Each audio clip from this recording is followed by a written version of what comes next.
Thanks. Okay. Welcome, everybody. I'd like to call to order the meeting of the Tompkins County Industrial Development Agency for Wednesday, September 11th, 2024, and I note it is 9/11 today. First item of business is privilege of the floor.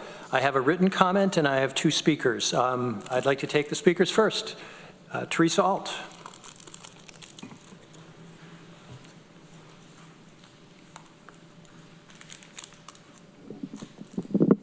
Is this working?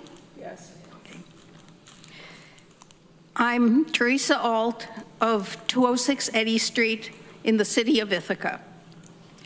Southworks has submitted a new application, but they still offer only the same number of affordable units, just 20% of the total number.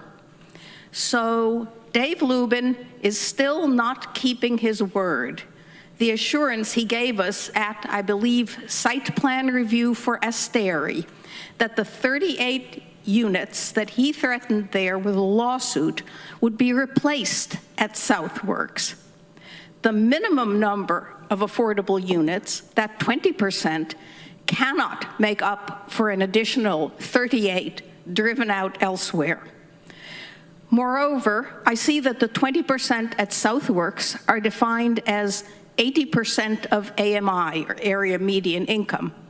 I see these people as being beginning professionals or perhaps blue-collar workers or higher-grade clerical workers, not the very low-income people who would have been housed at Asteri. Let me also say that the backup study tries to quantify all the advantages of the project. I question many of the assumptions. Where did they find the supposed salaries of the new residents? They talk about Bureau of Labor Statistics household income ranges. For Tompkins County or for the whole state, including New York City? I recall telling New Yorkers, that is city people, about my earnings as a Cornell secretary, and they were aghast at how low my earnings were. So all sorts of estimates of what people will be spending on clothing and entertainment are probably inaccurate. People in the workforce spend on housing, healthcare, and food. They buy their clothing secondhand and volunteer as ushers to see plays. But no time to go into that in detail. What's missing from the backup study is any estimate of the new costs to the city for wear and tear on roads, police, fire, runoff water, and new costs to the school district for more kids in the schools. I don't think this application is ready to go to the next step. Thank you. Peter Whiziker.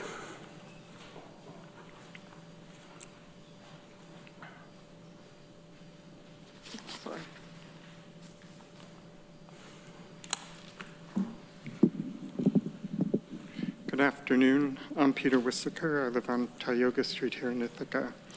I'm here to comment on the final draft of the Southworks evaluation by Associates, as well as the revised pilot terms being proposed by the developer. I'll try to be brief.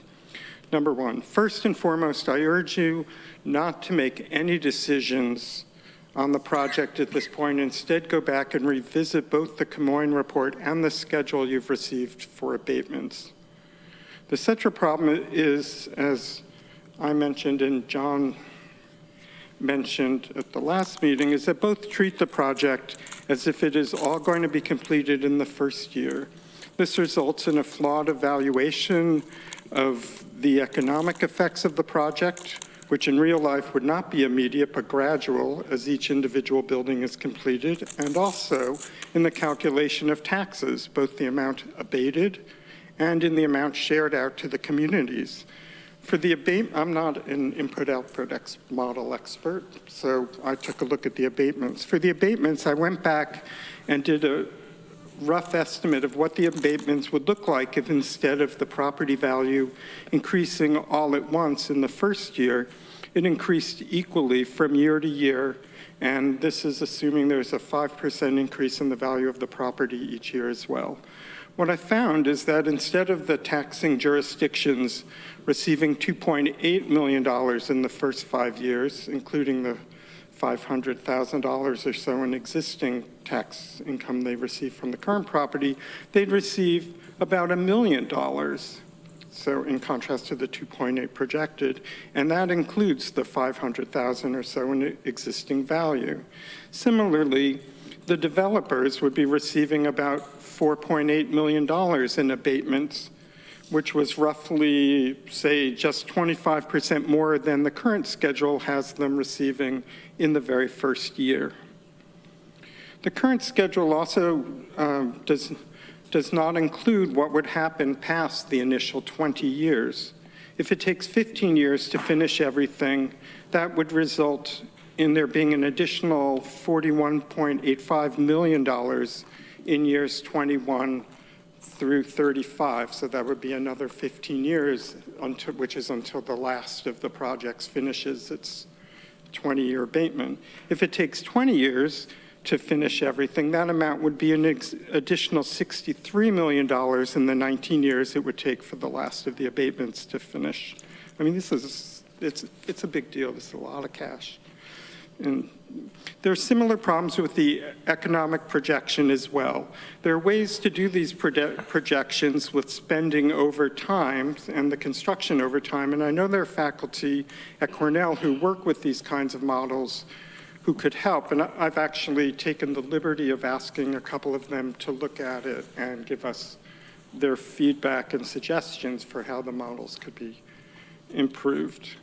Second, as Teresa mentioned, the analysis really has to include an estimate of the real cost to our communities of this project over time. And again, you can, with this a different schedule, you'll see they have a much different amount of resources to be dealing with the consequences. Third, the IDA should confirm the employment numbers and spending presented by the developers rather than taking them as fact. The report provided by the developers, by someone they appear to hire fairly regularly to do this kind of thing, suggests that the average office worker will be earning $99,000 and the average retail employee $59,660. Perhaps they should use a median instead. Those figures seem very high, and of course with the estimated 365 office workers and 80 retail workers, they'll really seriously affect the spending figures attached to the economic consequences of the project. Just a couple more things. I'd ask that if another draft of the report is done, that it projects out what happens if everything receives the abatements except for market rate housing. I think bankers would understand if you don't have an abatement for market rate housing because, as we know, market rate housing sells really quickly here. Finally, the analysis needs to project what will happen if things go wrong, or what's usually called a sensitivity analysis. I know most real estate pro formas have this kind of thing. So let's say inflation goes up again, or IC closes, you know, what will the numbers look like? What's going to happen? So finally, and I know I'm running out of time, as to the revised developer proposal, I don't think just having a building permit should constitute a sufficient achievement when it comes up for the project comes up for their 5-year evaluations.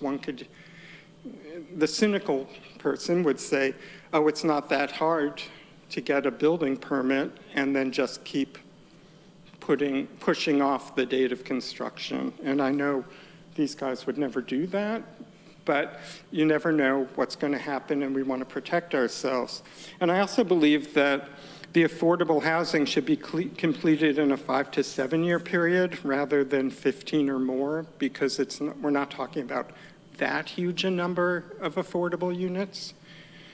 And that's it. As always, I'm happy to discuss all this with you further. And just to restate my initial request, I ask you hold off from making any database decisions until you have more reliable data with which to work. Okay. Thanks.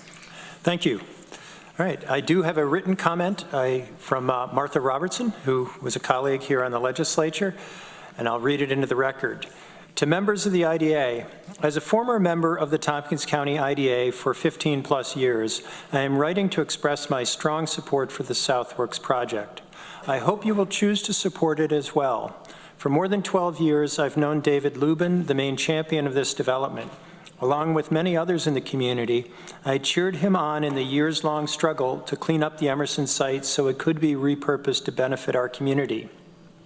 I was among many who urged him to include mixed-income housing and ownership as well as rental to best serve the many needs of our diverse residents. And many of us encouraged David to incorporate as much renewable energy as possible to show the way to create a sustainable development that would add to our local economy.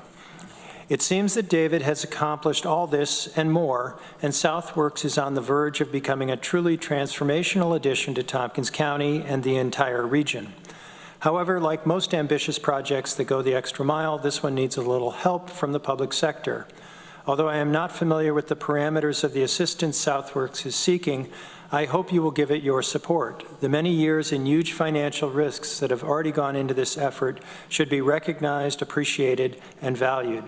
What David and his partners have done could never have been done by the public sector alone. Without David's vision and, frankly, his blood, sweat, and tears, the Emerson plant would have remained a toxic eyesore using up our precious land for decades into the future. Please become a partner in this transformation by supporting Southworks' application for IDA assistance. Thank you very much for your consideration, Martha Robertson. Is there anybody else who wishes to address the IDA?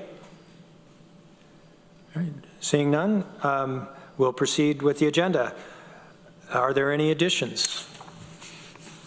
Heather. Did you want to add the prompt pay? I think we should, put that on for discussion. Why don't we do that at the end of our business? So any other additions to the agenda?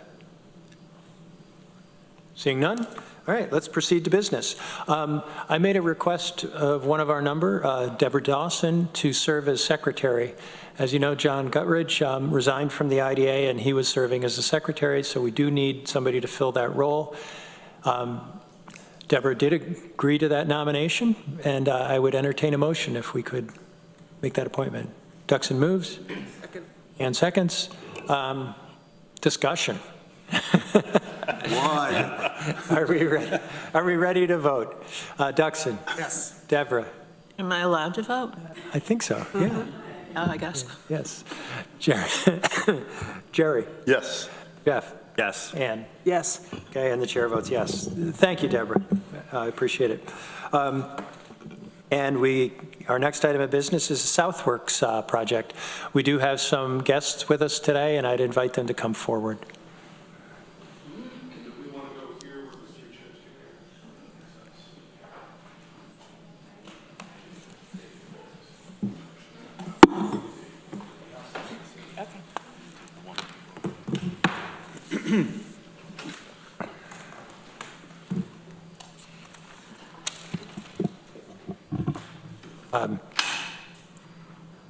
Let's see, we have 3 items before us today on Southworks. I could do it as part of Chair's report, but because it had to do with Southworks, I wanted to report to the IDA that I reached out to Rod Howe and Rich DiPaolo of the town of Ithaca and sat down with them to talk about this project, and particularly the questions regarding infrastructure surrounding the project and whether they were comfortable with the ability of the roads, the traffic management, and other utilities and services to accommodate this development. And they said that they were, from the town of Ithaca standpoint, they said discussions are ongoing, but I just wanted to make sure you heard that. So, final reasonableness assessment. Heather, do you want to introduce that? Sure, I have both documents from Camoin Associates. They made some modifications based on discussion and questions at the last meeting. I did provide the copies with the tracked changes, but I did post the final ones up on the website with the Southworks project. And again, it was really, they went back, reanalyzed based on discussion and requests from this body at the last meeting, particularly around the vacancy rates for housing and for commercial office, the increase in housing rents over time. They did modify some of the analysis based on that, and there were a couple of other things as well. So I'm happy to take any questions you might have over those documents, but at this point we're considering them final. That was the scope of the contract with Camoin. Okay, questions, comments? Okay. Jeff? Do we need to formally vote on them, accept them, or how should we do that? We certainly could accept the document, and that means we put it into our record. So if anybody wanted to make that motion. So we'd not be adopting it, we'd be merely accepting it? Yes. I'd be willing to move that. Okay. I'll second it. All right. Moved and seconded. Discussion. Anything? You know, we certainly could try to go into more avenues of investigation here. And the critique that we've received from members of the public that this document is really a point in time, I think there's some validity to that. But I also, my sense is that to try to do something that would anticipate, you know, future changes in condition would be exceedingly difficult and very expensive. I'm comfortable from where I sit that this project, as it sits here today, is within the parameters that the IDA should be considering it. But I'd open that to discussion. Deborah. Yeah, you know, it's difficult for someone like myself who doesn't really have a depth of experience with real estate deals and analyzing the impacts of things to really assess the accuracy of both of the Camoin reports. You know, sometimes from my uninformed perspective, it seems like they're just pulling stuff out of the air. But I'm not sure if we got another study or had somebody else do it, they'd still be just pulling stuff out of the air. And that's why I'm certainly willing to accept these reports, although I would not be so sure I'd want to adopt them. I agree with you, Deborah. That's why I use the language accept rather than adopt. Yeah. And I don't think we need to adopt. It's information for us to consider in the greater scheme of things. Jeff? Yeah, I think, so I'd reiterate what Rich had said. We could make assumptions and assume ourselves to death on these reports. So I think it's a point in time is fine with me. And I think what I got out of these reports is a 20-year abatement is worthy. And so that's why I'm now comfortable with the 20-year abatement as opposed to a standard 10-year abatement. Okay. Anybody else? Duxon.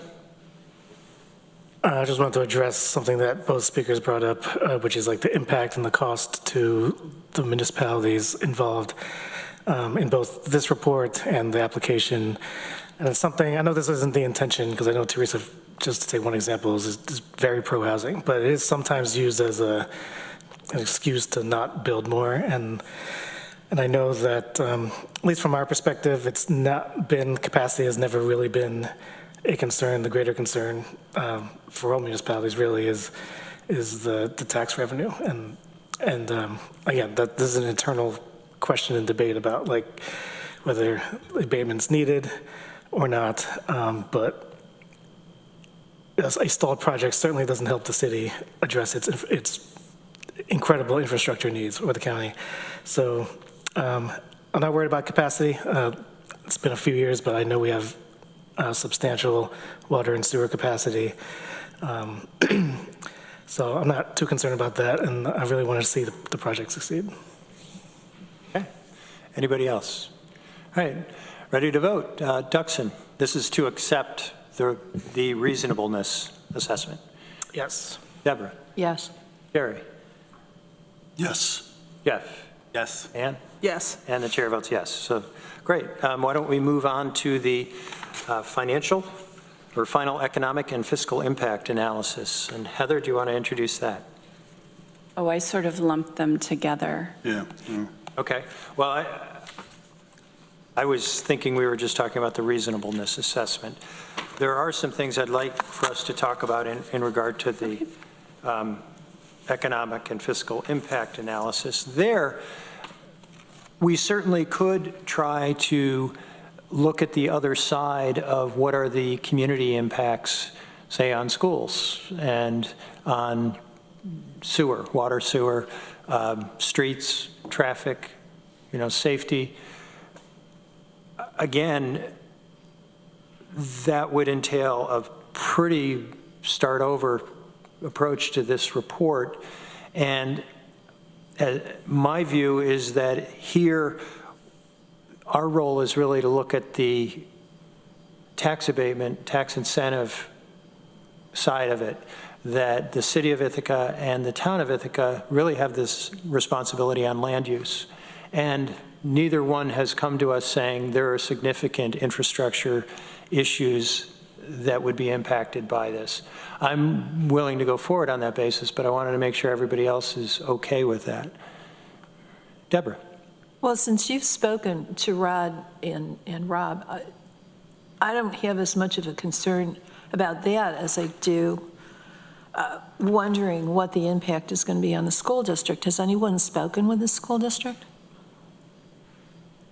I have not, but that might be something we should do, is reach out just to get their viewpoint.